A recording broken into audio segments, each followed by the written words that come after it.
Avis vascular centre మన దేశంలోనే the best varicose vein hospital. సరే, ఇంకేంటి విశేషాలు హరికృష్ణ గారు? ఓకే, హరికృష్ణ గారు అంటే నాకు ఒకటి మోహన్ బాబు గారి వాయిస్ గుర్తొస్తుంది. ఆయన ఫోన్ చేశారు నాకు, మోహన్ బాబు గారు. అప్పుడు ల్యాండ్ లైన్ ఫోన్స్ ఇంకా ఆల్మోస్ట్ 2003లో విషయం. ఫోన్ చేసి, హలో హరికృష్ణ నేను మాట్లాడేది అన్నారు. అవును సార్ నేనే మాట్లాడుతున్నా. ఏ హరికృష్ణ అంటే నువ్వు మాట్లాడతావంటే? అవును సార్ నేను హరికృష్ణనే మాట్లాడుతున్నా. నందమూరి హరికృష్ణ గురించి మాట్లాడుతున్నాను. కాదు సార్ నేను ఐరేని హరికృష్ణ. టక్కన ఫోన్ పెట్టేశారు. వాయిస్ ఎక్కడ విన్నట్టు, ఆయన పేరు చెప్పట్లేదు. ఏంటబ్బా అని చెప్పేసి మనకు కాలర్ ఐడి ఉంటుంది కదా, ఈ నంబర్ చూస్తే ఎక్కడ చూసినట్టుంది. మళ్ళీ ఓకే లైట్ తీసుకున్నాను, ఫ్రెండ్స్ ఎవరైనా ఫోన్ చేస్తున్నాను. మళ్ళీ ఫోన్ వచ్చింది, మళ్ళీ ఫోన్ అయితే హలో, సేమ్ వాయిస్, హలో అన్నారు. హరికృష్ణ అన్నారు. చెప్పండి సార్ అన్నారు. టక్కన ఫోన్ పెట్టేశారు ఆయన. ఈ అబ్బాయి ఏంట్రా ఎవరో ఫోన్ చేస్తున్నారు కానీ అని చెప్పి మళ్ళీ రీడయల్ కొడితే వాళ్ళ మేనేజర్ ఫోన్ ఎత్తారు. సార్ నేను హరికృష్ణ మాట్లాడుతున్నాను. ఎవరు సార్ ఇంతకుముందు మాట్లాడిందంటే మోహన్ బాబు గారు మాట్లాడారు. అయ్యో బాబోయ్, మోహన్ బాబు గారు మాట్లాడారా సార్? నాకు ఫోన్ చేశారు హరికృష్ణ అంటే అవును అన్నాను. టక్కున ఫోన్ పెట్టేశారు సార్. ఏంటి అన్న? అయ్యో నీకు కాదయ్యా, నందమూరి హరికృష్ణ గారికి ఫోన్ చేద్దాం అనుకున్నారు. డైరీలో నీ నంబరు అక్కడే ఉంది, ఆయన నంబర్ పక్కన ఉన్నట్టుంది, నీ నంబర్ కొట్టేశారు. ఓరే ఎలాగైతే ఏంటి, ఆయన ఫోన్ చేసి మాట్లాడారు ఒక హ్యాపీ. ఎందుకంటే అంతకుముందే సినిమా చేశాను నేను, విష్ణు సినిమా చేశాను నేను. సో కానీ ఇది ఎక్కడో కొడుతుంది. హరికృష్ణ అనే పేరు మా తాతగారు పెట్టారు కానీ ప్రతి దగ్గర ఈ హరికృష్ణ అనే పేరు నాకు ఎక్కడో వేరే దగ్గర తీసుకెళ్తుంది. కీరవాణి గారు నా పర్ఫార్మెన్స్ చూసి రాజమౌళి గారికి పరిచయం చేద్దామని నన్ను పిలిపిద్దాడానికి ట్రై చేస్తున్నారు.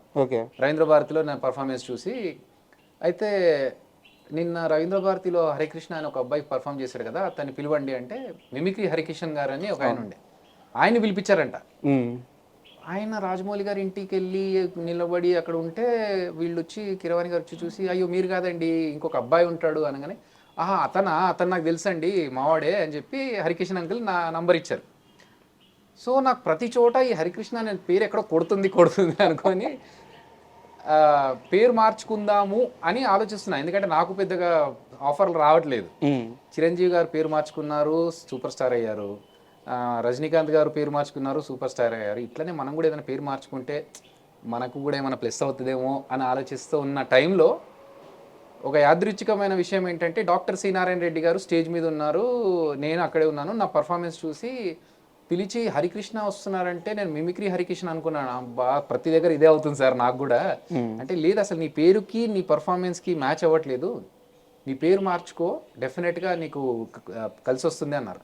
నేను దానికోసం వెయిట్ చేస్తున్నాను సార్, పేరు ఆలోచిస్తున్నాను కానీ ఏం పేరు పెట్టుకోవాలో తెలియట్లేదు అంటే, సరే నాకు టైం ఇవ్వు నేను ఆలోచించి చెప్తా అన్నారు. అంత పెద్ద మనిషి నీకు ఆలోచించి పేరు చెప్తా అంటే ఇంకా మనం ఇట్స్ లైక్ Cloud9 మూమెంట్, అదృష్టం కదా కదా. నాకు అంటే మామూలుగా డాక్టర్ సి నారాయణ రెడ్డి గారు ఒక సాహిత్యవేత్త ఇవన్నీ తెలుసు కానీ తర్వాత మళ్ళీ ఆయన గురించి రీసెర్చ్ చేస్తే ఆయన ఎంత పెద్ద మనిషి అనేది నాకు తర్వాత తెలిసింది. సో ఆయన టైం ఇవ్వు నేను ఆలోచించి చెప్తా అన్నారు. నేనేమన్నానంటే, సార్ మా తాతగారు అందరికీ కృష్ణ అనేది ఒకటి పెట్టుకున్నారు సార్, అందరికీ మా అన్నయ్యలకి కజిన్స్కి అందరికీ. సో అది కొంచెం మిస్ కాకుండా ఏదన్నా చెప్పండి సార్ అన్నాను. ఆయన ఆలోచించుకొని ఇమ్మీడియట్గా అరగంటలో స్టేజ్ పైకి పిలిచి అభినయ కృష్ణ ఎలా ఉంది అన్నారు. ఇంకా నాకు అంటే హరికృష్ణ అనేది పాత పేరు, అభినయ కృష్ణ, అందులో అభి అనేది బాగా ఎక్కువగా యూజ్ చేసే వర్డ్, అభినయం అనేది వర్డ్ కలిసి వచ్చింది. ప్లస్ కృష్ణ అనేది కూడా మా తాతగారు పెట్టింది.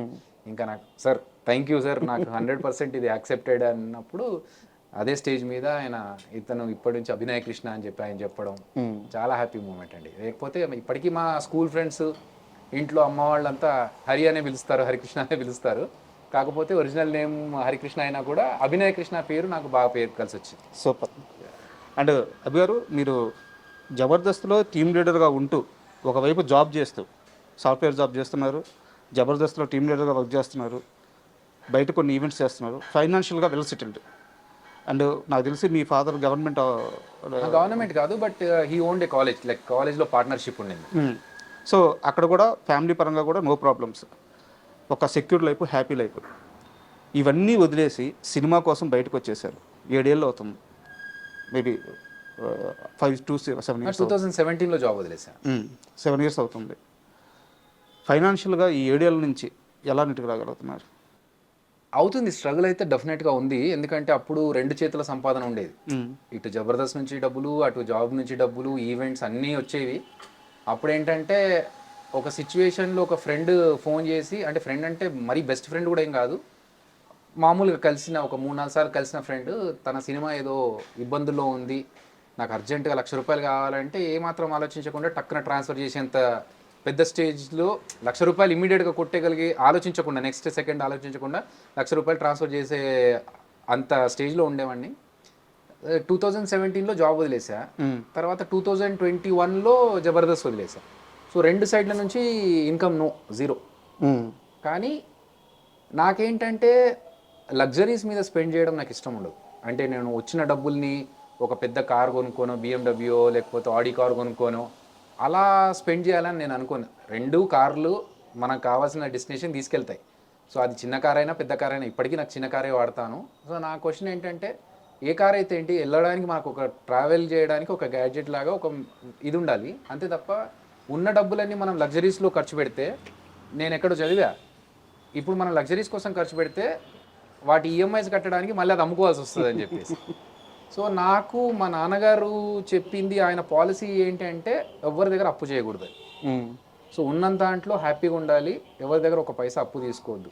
సో ఆ పాలసీలోనే ఏం అప్పు చేయకుండా ఉండడానికి నేను సంపాదించుకున్న దాంట్లోంచి నేను ఖర్చు పెట్టుకుంటూ, అంటే అప్పుడు నేను జాబ్ చేసినప్పుడు, యూఎస్కి వెళ్ళినప్పుడు, లేకపోతే జబర్దస్త్ చేసినప్పుడు సంపాదించుకుంది ఏదైతే ఉందో దాన్ని రీఇన్వెస్ట్మెంట్స్ చేసుకొని ఆ అమౌంట్లోంచి కొంచెం కొంచెంగా ఖర్చు పెట్టుకుంటూ నెట్టుకుంటూ వస్తున్నాను తప్ప, ఫైనాన్షియల్గా అప్పుడున్నంత లావిష్ లైఫ్ అయితే కాదు. But I'm able to survive because of my planning. అంటే ఇప్పుడు దాకా మీరు ఏవైతే చెప్పారో యాక్చువల్గా ఇదంతా నాకు తెలుసు సార్. ఎందుకు అడగాల్సి వచ్చిందంటే, జబర్దస్త్లో మీరు బాగా సంపాదించే టైంలో చాలామంది కార్లు కొనుక్కోవడం, మంచి మంచి వాచ్లు కొనుక్కోవడం ఇలా చేస్తుంటే పిలిచి చెప్పేవాళ్ళు అంట. మీరు అలా కాదురా, ఒక ఇంటికి ప్లాన్ చేసుకో, ఒక ఏదన్నా నీకు సెక్యూర్గా ఉండే ల్యాండ్ కానీ లేకుంటే ఒక పాలసీస్ కానీ ఇట్లాంటివి తీసుకో అని చెప్పి చెప్పేవాళ్ళు అంట. చాలామందికి చెప్పారంట. అయితే ఈ మధ్యకాలంలో నేను ఒక జబర్దస్త్ యాక్టర్ని ఇంటర్వ్యూ చేశాను. ఆయన అన్న మాట ఏంటంటే, అన్న ఇండస్ట్రీ నుంచి శోభన్ బాబు గారు అని చెప్పి అందరు చెప్తారు, మా బుల్లితెర శోభన్ బాబు మాత్రం అభియాన్నే, ఆయన అంతమందిని గైడ్ చేశారు ఫైనాన్షియల్గా అని చెప్పారు. అంటే మనకు ఒక దారి దొరికింది అనుకోండి, ఆ దారి మన వాళ్ళకి అందరికీ చెప్తే వాళ్ళు కూడా బాగుపడతారు అనేది నా ఉద్దేశం. సో దాంట్లో భాగంగానే నేను టర్మ్ పాలసీ కానీ లేకపోతే హెల్త్ కార్డ్స్ కానీ ఇవన్నీ చాలా తక్కువ మందికి తెలుసు మా జబర్దస్త్లో. వాళ్ళకి ఏంటంటే, మేము కార్పొరేట్లో చేశాను కాబట్టి నాకు ఈ ఐడియాస్ ఉన్నాయి, బట్ వాళ్ళకి తెలియదు దానివల్ల లాభాలు ఏంటి. సో మా వాళ్ళకందరికీ లైక్ మీరు లైఫ్లో ఎప్పుడే కానీ హెల్త్ కండిషన్స్ మనకు చెప్పకుండానే వస్తాయి. సో అలాంటి టైంలో హెల్త్ కార్డ్ అనేది పెట్టుకోండి, టర్మ్ పాలసీ అనేది మనకు చాలా యూజ్ అవుతుంది, అలా తీసుకోండి. ప్లస్ ఈ లగ్జరీస్ మీద ఖర్చులు పెట్టకండి, డబ్బులు సేవ్ చేసుకొని ఇల్లు కట్టుకుంటే, నేను జబర్దస్త్ రాకముందే ఇల్లు కట్టేసుకున్నాను. ఐ మీన్ నేను జాబ్ చేస్తున్నప్పుడే ఇల్లు తీసుకున్నాను. సో నేను నాకున్న ఎక్స్పీరియన్స్ని షేర్ చేసుకున్నాను వాళ్ళకి ఏదైతే యూజ్ అవుతుందో అని చెప్పి. And for more videos, please subscribe to iDream. Please subscribe to iDream. Please subscribe iDream. And please subscribe to iDream. For more videos, subscribe to iDream. please like, share and subscribe to the channel. Congratulations, iDream. Subscribe to iDream. Subscribe to iDream. So subscribe to iDream Media. iDream ki iDream team andarki huge congratulations. Please subscribe iDream Media. Please subscribe to iDream. Subscribe iDream. Please subscribe to iDream.